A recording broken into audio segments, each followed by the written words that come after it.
What's up, humans? And welcome to a new Psicoactivo. So I'm trying something a little different today because I just got like my new operating system on my computer. So I'm trying something a little different. Okay, so in today's episode, I'm going to talk about something that a congresswoman teased for her followers on X. There are very few congresswomen who are involved in the UAP disclosure movement. One of them is, for example, Congresswoman Nancy Mace, who we know like had a very kind of like a starring role in the previous hearings. I know that Jeremy Corbell is accusing her of something kind of malevolent, I would say. The other one is Congresswoman Luna, Anna Paulina Luna, and they're both Republican. But Congresswoman Luna recently has been a little different when it comes to the UAP disclosure movement.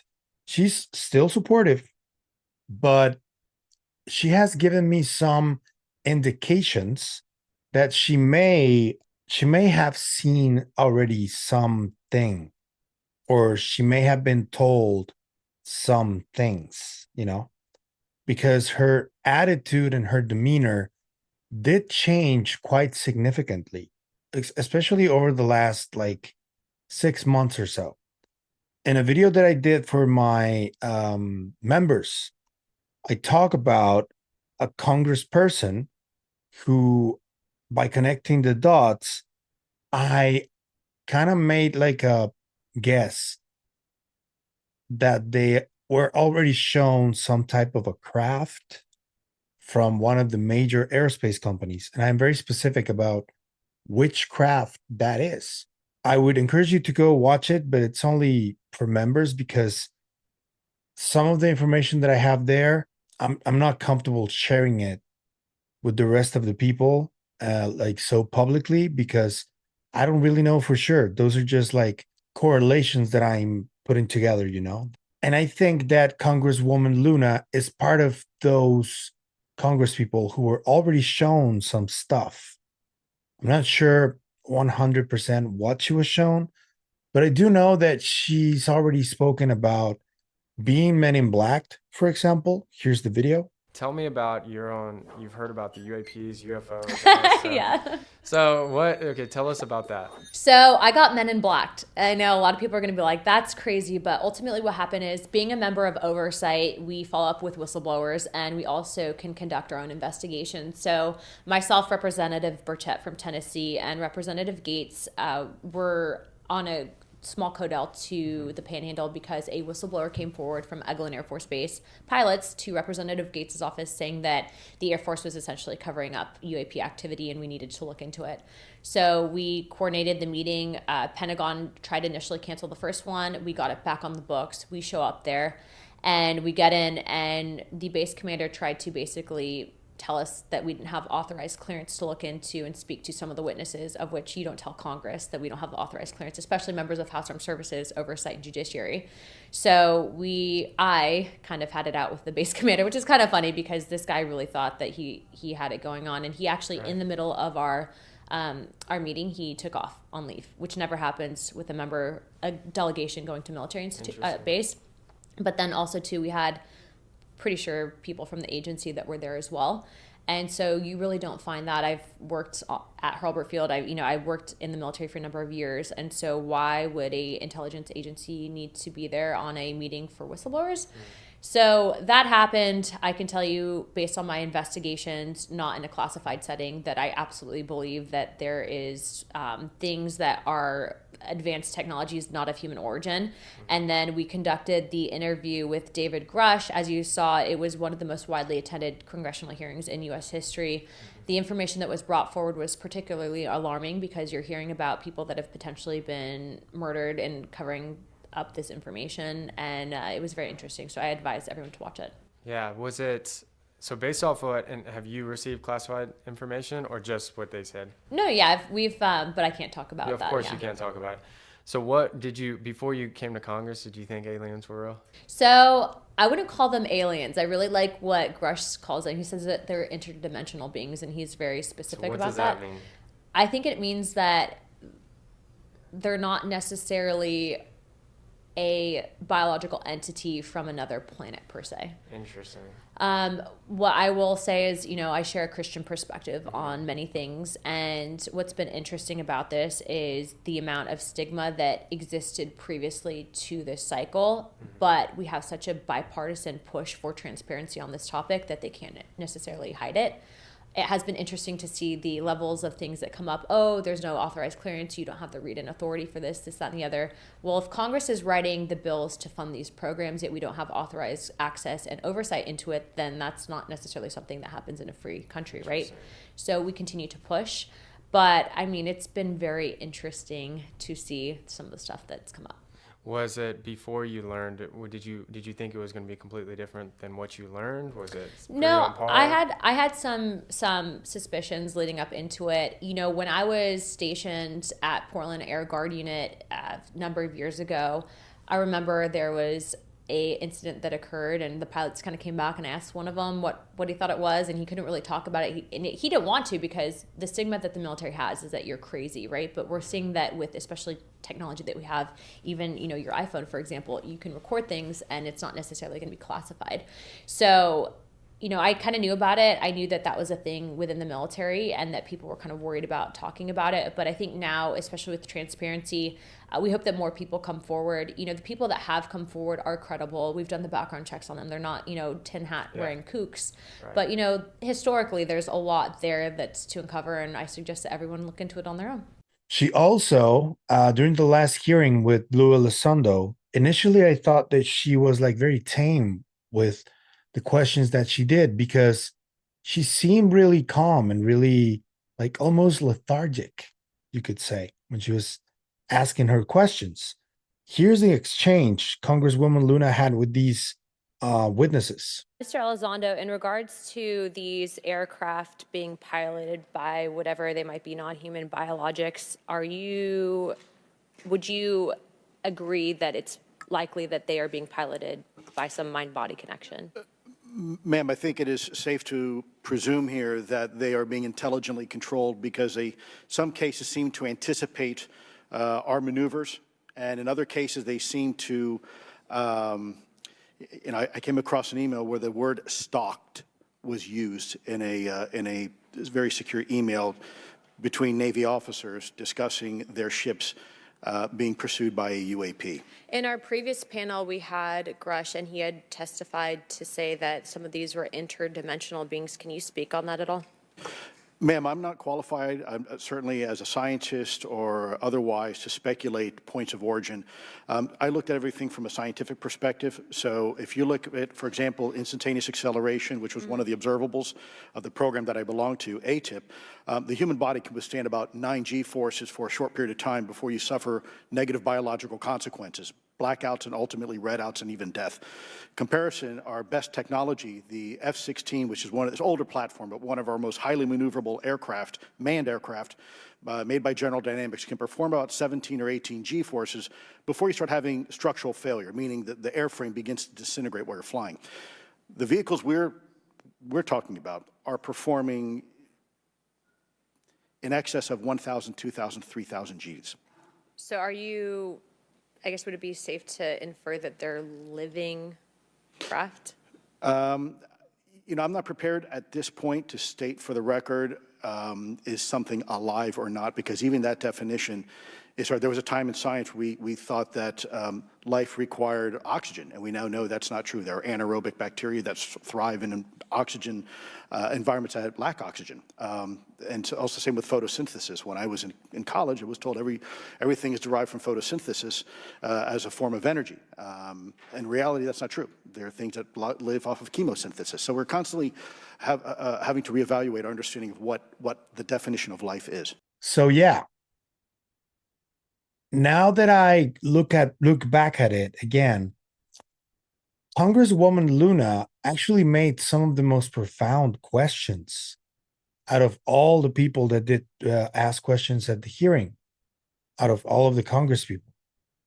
And since then, she's been posting stuff like the Fibonacci sequence, two stars or two galaxies colliding with each other. She's posted pictures of angels. She reposted a recent double image that was later community noted from Chris Ramsey at Area 52. She reposted it. And then the original image was shown, which still shows kind of like a square in Mars. The images that Chris showed initially were digitally altered, but just a little bit to make them look even more square. But there is a square there. I'm going to show you the image that Chris Ramsey showed, and then I'm going to show you the real image from Mars. The ones that Chris Ramsey showed were the ones that Congresswoman Luna shared again. And then Congresswoman Luna also showed the Orion constellation, which was really interesting to me why she showed that, you know. But it's clear to me, based on the slightly cryptic messages that she's done and her unwavering support for disclosure, that she may have been already shown something. And yeah, I mean, I got to give this disclaimer again, please. Keep the political views or ideas out of the comment section. I'm not talking about Congresswoman Luna's politics, which I'm sure a lot of people disagree or agree with. That is not important here. What is important is that she is in a position of power, and she is trying to get some type of transparency on UFOs. And what she did on Tuesday was that she tweeted about some cryptic stuff that people started speculating over. The first thing she tweeted was the following. She said, "I have an announcement next week that will impact the entire nation. Press conference date will be announced soon." And, you know, all the UFO people were instantly, is this about UFOs? Is this about UFOs? Then started speculating on whether if it's just for the nation, maybe it's not about UFOs. And if it's worldwide, it is. I don't really know what's going on. What I do know is that she's not like really reacting to the UFO people, telling them, no, it's not about UFOs. She just left it hanging there. So it's possible that it is. And then she tweeted again and said that tomorrow, meaning on Wednesday, February the 5th, she will do the following. She said, "I will be joining POTUS," meaning President Donald Trump, "tomorrow for the signing of a very important executive order." And then obviously all the UFO people were quickly asking if this had anything to do with UFOs. She hasn't responded either, but, and it could be anything really, like it could not be about UFOs. We're going to leave that possibility obviously at the forefront, because it may be just something about her politics and the Republican Party or whatever. But there was an article from the Daily Mail that is like feeding into the UFO hypothesis. So here's the article from the Daily Mail, written by Stacy Liberatori. I don't know if that's pronounced okay. I'm sorry if I butchered it. So it says, UFO believing Congresswoman Anna Paulina Luna's cryptic message has everyone saying the same thing, that obviously they believe that it may be UFOs. The thing is, Jared Moskowitz, who is a Florida congressman and a Democrat, said the following after Anna Paulina Luna's announcement for next week. He responded with a, "I know," as in he knows what she's talking about. But then the Daily Mail approached him and he said something new that was really cryptic too. I don't know what it meant, but I'm going to read it to you guys so you guys can know what I'm talking about. The Daily Mail asked Moskowitz if Luna's statement was about UAP disclosure, to which the representative said he did not want to get ahead of her. he didn't say no either. So now people are obviously going absolutely wild, thinking that this, either the executive order that she's going to help President Trump sign on Wednesday is about UFOs, or if whatever is happening next week is about UFOs. The thing is, we don't really know. It could really be anything, but it is really noteworthy that Congresswoman Luna has been posting these cryptic images for a while now, for a few months. And this also kind of ties into everything that happened yesterday with Chris Bledsoe. And I want to do a few clarifications on that as well, because when I posted my message, I did talk about the trickster aspect of the phenomenon. And I did also talk a little bit about possible and probable misinterpretation or interpretation that he's given to these messages that he receives, because he said that Jesus Christ is coming back. And I know that there's a lot of people who are like convinced that we're dealing with angels and demons. And let me preface this by saying I already have like a obviously preconceived notion of what I think might be going on. But that doesn't mean that I'm not open to any possibility, because I grew up in a unique position because my family grew up Catholic and I grew up going to church almost every Sunday when I was little. And I grew up with people who were doing shamanistic rituals in the forest when I was little. So I grew up in a very, very Mexican household. Since I'm Mexican and my family grew up like that, every single one of the older ones does have devotion for the Virgen de Guadalupe, which is, I think, another one of the interpretations that of Chris Bledsoe's The Lady. That doesn't mean that I believe that it exists. I'm just telling you guys that I grew up with this, and I know what people mean when they talk about it. And there's a lot of Marian apparitions that happen even in my mom's town where she is from. So I think that the whole concept of Jesus Christ, in essence, is really like a state of consciousness that Jesus was able to tap into. It is called the Christ consciousness. And this is a concept. It is not a man. The thing is that when this happened and Jesus was like very much in touch with this higher form or higher level of consciousness, that he claimed that he was in touch with the creator and all that stuff. He called God the Father, stuff like that. That's the interpretation that he was given it, to this connection to a supreme consciousness. But I see it very differently. I'm sorry, but I do, given my upbringing and all the stuff that I learned when I was growing up and all the stuff that I read when I was growing up. I don't necessarily believe in the same type of God that organized religion believes in, but I do believe that there's like a force of creation from which we all come from, you know? That's like the best kind of explanation that I can give it. Kind of like the force, you know?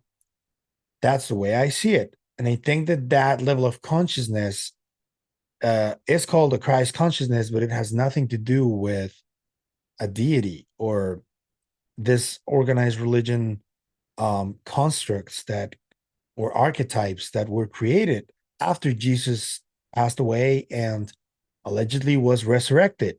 One of the followers of the channel told me to look into the Shroud of Turin, and I have looked into it. And there are many different theories of what type of energy could have impacted this shroud. It was carbon dated to different other artifacts that allegedly belonged to Jesus as well. So it is from that time. But that that shroud does have some traces of some kind of radiation. And coincidentally, this type of radiation is similar to the type of radiation that was found on the crop circles and the type of radiation or levels of radiation that Dr. Kevin Knuth talks about when he talks about the Tic Tac and the energy output that it gives off. The tic tac from the 2004 encounter on the USS Nimitz from Commander David Fravor. Dr. Knuth was the one who made those measurements, and he came up with them. And he's a very, very smart person. So, in terms of the shroud, it remains to be seen what happened when Jesus passed away. The shroud is really compelling, and it does seem to be from the same era. It does seem to have touched Jesus's face, but we still don't know what exactly happened. Something did happen, radiation of some type. So this is all just to say that I know that a lot of people were angry or disappointed at this prediction from Chris Bledsoe, but I honestly think that the overall message has nothing to do with his interpretation. People are going to interpret that in many different ways. I do think that this concept of the Christ consciousness is probably what this means. When Chris Bledsoe says new knowledge, I think that it means a new level of consciousness, you know? That's what based on what I experienced in my upbringing, that's what I think it means. I don't think it means an apocalypse or some kind of mass casualty event. I mean, that can still happen because it's happened forever in the world. Asteroids have impacted here. There's been floods. There's been everything, but really don't know how to properly predict that. That's impossible. So what I think it's new knowledge and some type of new level of consciousness that is going to be achieved. And if you have following stuff like the telepathy tapes and other kinds of paradigm shifting information, you can tell that something is kind of changing in the collective imaginarium and the collective consciousness. I can tell, I can feel it too. Whether that has anything to do with something religious or not, I don't know. It's not something that I think is happening. There's a lot of people who do, and I got to respect what other people believe and think. So I remain open to every possibility. That's the honest truth. But yeah, I'm going to tell you what I think based on my interpretation. That doesn't mean I'm close to everything else. Just wanted to clarify that. And this ties into what Congresswoman Luna said yesterday, because we know that she's very religious, and I don't know yet if she's making these interpretations that actually Jesus Christ, the man, is coming back. But it was kind of weird, that correlation that it happened on the same day that Chris Bledsoe came out. I wonder if she's spoken to Chris by any chance, or I wonder what her beliefs are now, if she thinks these are like angels or demons too. Would be interesting to know. Just to know where she stands, though. I'm not judging. Everybody can believe whatever they want, to be honest with you. What I'm not going to accept, and just go for the people who have made these comments before, is the general feeling or comment that people that are trying to look into this, regardless of what they believe in, that think something is going on, there's this general consensus from people who are skeptics or debunkers who say that or believe that these people are going through some type of mass hysteria event, or it has to do with mental illness. Honestly, the people that think this is the case, I'm not even going to pay attention to anything they say, because that alone takes credibility from them, because they're judging someone for having this experience that is very real, that is happening to them, and they're just dismissing it as mental illness. And I think that's really low. So whoever you find who's doing that, just ignore them. They really don't know, because at the end of the day, and I've spoken about this with James Yandoli, it is very much a matter of whether you have seen something or experienced something or not. And people that haven't, you can't blame them for not believing, or for, yeah, or for thinking that we are insane because we've had these experiences. You can also you also have the right to just not pay attention to them, because some of them are vitriolic, some of them are very insulting, and honestly, I just don't have time for that. I got bigger fish to fry, you know? So yeah, um, I wonder what Congresswoman Luna is gonna do tomorrow. It's just a few hours away. And what's gonna happen next week? I just want to know. If it's not about UFOs, don't sweat it. I still wanted to do this video because I think Congresswoman Luna has been shown something really. And I'm just showing you the clues that I've seen so far. So let me know what you think is going to happen either tomorrow or next week. And what do you think about this interpretation from Chris Bledsoe about the Christ consciousness? Or he says it's Jesus Christ actually because of his belief system. But what do you think about this concept of the Christ consciousness? I think it's a very interesting one. And I think it's worthy of being explored from a non religious connotation, you know? Yeah, let me know what you think in the comments. If you like the content you see, I'm going to ask you to please like, share, comment, subscribe, hit the bell icon so you can get notified when a new video drops. If you want to support the channel in any other way, I'm going to ask you to please pick a link from the description so you can support. Thank you. We have a members channel too. If you want to watch that video that I told you about, you might want to get in there. So thank you for the support. And you can also check us out at the KGRA radio feed. Only audio on the website, and videos are dropping every Friday on the KGRA X account. So I'm going to leave links for everything in the description. And that's it for me today. I'll see you guys in tomorrow's video. Remember, stay curious. Bye-bye.